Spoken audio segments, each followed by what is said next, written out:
বাংলা চলচ্চিত্রের ইতিহাসে সবচেয়ে বড় রহস্যের নাম সালমান শাহ। একজন তরুণ সুদর্শন জনপ্রিয় নায়ক হঠাৎ করে মৃত্যুবরণ করলেন মাত্র ২৫ বছর বয়সে। ১৯৯৬ সালের ৬ সেপ্টেম্বর ঢাকার ইস্কাটনের বাসায় সিলিং ফ্যানের সঙ্গে ঝুলন্ত অবস্থায় পাওয়া যায় সালমান শাহের মরদেহ। কিন্তু প্রশ্ন রয়ে যায়, এটি সত্যিই কি আত্মহত্যা নাকি সুপরিকল্পিত হত্যা?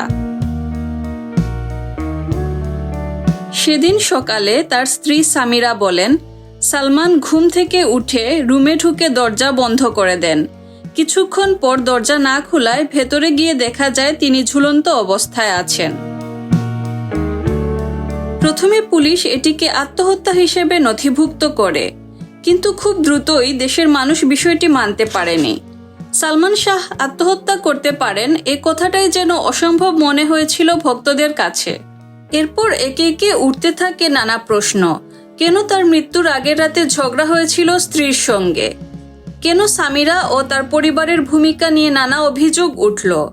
আর কেনই বা একাধিক সাক্ষী ও বন্ধুরা বললেন সালমান মৃত্যুর আগের দিনও ভবিষ্যৎ নিয়ে পরিকল্পনা করছিলেন? এরপর শুরু হয় আইনি লড়াই। সালমানের মা নীলা চৌধুরী দাবি করেন তার ছেলেকে হত্যা করা হয়েছে। তিনি অভিযোগ করেন এটি একটি পরিকল্পিত খুন, যেখানে জড়িত আছেন তার ছেলের স্ত্রী সামিরা ও তার পরিবারের সদস্যরা। বছরের পর বছর কেটে যায়, মামলা ঘুরে বেড়ায় পুলিশের ইউনিটে।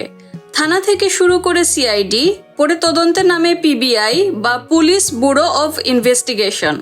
আর পিবিআই ২০২০ সালে তাদের রিপোর্টে জানায় সালমান শাহ আত্মহত্যা করেছেন, এটি হত্যা নয়। তারা বলে পারিবারিক ও মানসিক জটিলতার কারণেই সালমান নিজের জীবন শেষ করেন। কিন্তু ভক্তরা সেই রিপোর্ট মানতে পারেনি আজও। কারণ সালমান শাহ শুধু একজন নায়ক নন, তিনি এক প্রজন্মের ভালোবাসা, স্বপ্ন আর প্রতীক।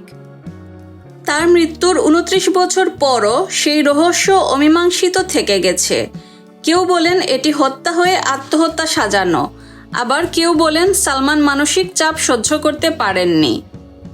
যাই হোক, বাংলা চলচ্চিত্রের ইতিহাসে সালমান শাহের মৃত্যু আজও এক অমর রহস্য, যা ভক্তদের মনে চিরকাল প্রশ্ন হয়ে বেঁচে থাকবে। আমাদের সালমান শাহ কি সত্যি নিজে প্রাণ দিয়েছেন নাকি তাকে কেড়ে নেওয়া হয়েছে? তোমার মতে সালমান শাহ কি আত্মহত্যা করেছিলেন নাকি তাকে হত্যা করা হয়েছিল? কমেন্টে তোমার মতামত জানাও। যারা যারা সালমান শাহ এর ফ্যান তারা অবশ্যই ভিডিওটি লাইক, কমেন্ট ও শেয়ার করবে। ধন্যবাদ।